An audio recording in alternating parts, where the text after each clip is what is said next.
Here with Merrimack coach Scott Borek after a 3-2 win over number 10 Lowell to complete a weekend sweep. Coach, can we start just a comment on the game? Just really proud of our team, down 2-0 to a very good Lowell team to hang in. And I didn't think we had our legs, for most of the game, but, the group found a way to come through, and the, Boys was playing really well, gets hurt, and goalie jumps in. It was really a whole team effort tonight, and it was really fun to see. Load up to questions. We'll starting with one from Mike Machnik. Yeah, so just following up on that, how is Zach? You know what? It's going to be a little while before we really know. He got chipped from behind, didn't know it was coming, and I think his neck is bothering him. But we'll know more on Monday. But he certainly wasn't going to be able to finish the game. That was for sure. Question from Ian. Coach, back-to-back weekends, you already talked about it. You take care of business at home and then have to go on the road to, same thing there. Take care of business, and you fought right until the very end. Both teams, Providence last week and all this weekend. What does that say about your guys and where they are confidence-wise? Well, you know what? I think we have a really strong team feel, and I think they just stuck together, and we had a couple of situations happen in the game that was stressful. A couple of times we had to go on the PK when maybe we wish a different play was made, but the guys went over the wall and did it for each other. And, I think the confidence is high, not only individually, but certainly collectively. And that's really exciting. The one thing is, we know every game in hockey is a grind. So it's not going to change anything. The next game we play is going to be a huge grind, but at least we're going into it with some momentum and some confidence. And that's exactly what you need to do to be successful in this league. Question from Mike McMahon. Power play ended up being huge this weekend. I mean, I know two of them yesterday on the power play, two today on the power play, and even the third one, Zach's goal yesterday came 20 seconds or whatever it was after that power play was up. What did you see out of that unit this weekend?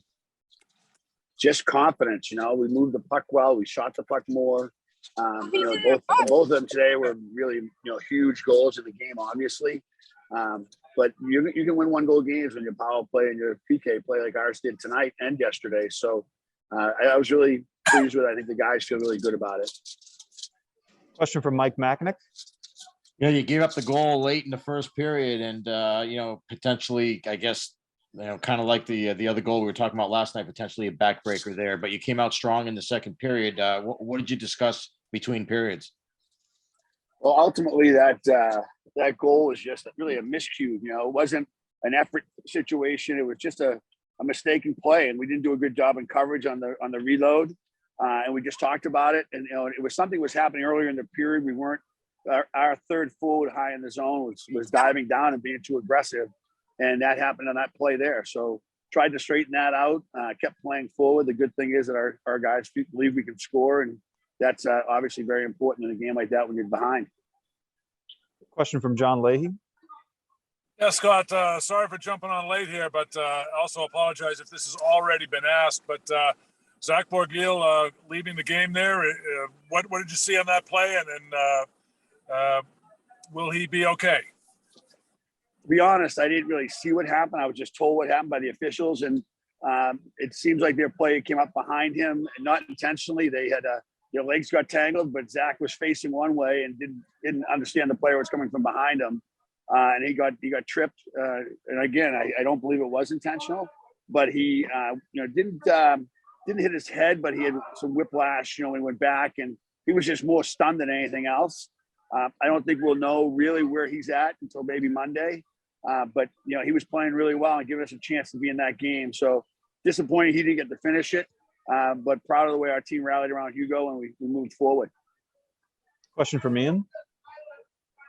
Coach, you guys seem to match Lowell's physicality all night tonight and have an answer for things when it got tough for you. What does that mean for you guys going forward, being able to answer teams that might want to play that tougher style of hockey? And, is that something that you guys are willing to answer with every night? I think we have to be in this league. Providence was the same way, and Lowell always is that way too. When you go into the game that you're going to have to get in a fist fight. They make you play hard. And I love the way they play. And I was really pleased with the way our guys bounced back, from it and continue to be aggressive physically. And that was important because if they take it to you physically, they eventually take over your zone. And I thought tonight it was very even in that regard. So that was really good for us. Question from Mike Machnik. Yeah, on Jake Derflinger's goal, good burst of speed up ice. I'm not sure you guys necessarily always get enough credit for the speed that you guys have this year, but with Forsmark there, pretty good play and good hand-eye coordination to bat that one out of the air too. Yeah, when Philip made that pass, when it was in the air, I was like, oh, what are you doing? I thought I was going to end up in the corner, but Jake did a great job. Durf did a great job of getting a stick on it and getting it back at the net. I mean, not only did he get a stick on it, which is a good play, but to get it at the net from that position on the ice where he was, he's a righty. That was a really big time play by him and obviously got us back into the game. I'll take one more question from Scott from Mike McMahon. You kind of already answered this a little bit, but you've spoken in how you've admired the way that Lowell and Providence played. And I know in the past you've used both those teams as kind of a model and saying, we want to model ourselves after the way that they play. And I mean, now that you've won 4 in a row, against those two teams, does it kind of feel like this was a big step, not only for this season, but maybe for the program as a whole, as kind of arriving and being a team that can play that way and have success playing that way against two teams that, arguably have done it better than anyone else over the last 5 years?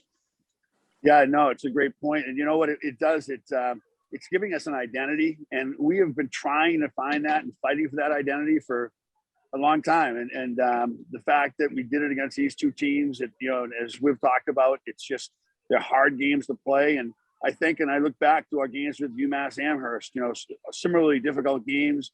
We lost all 4 of them.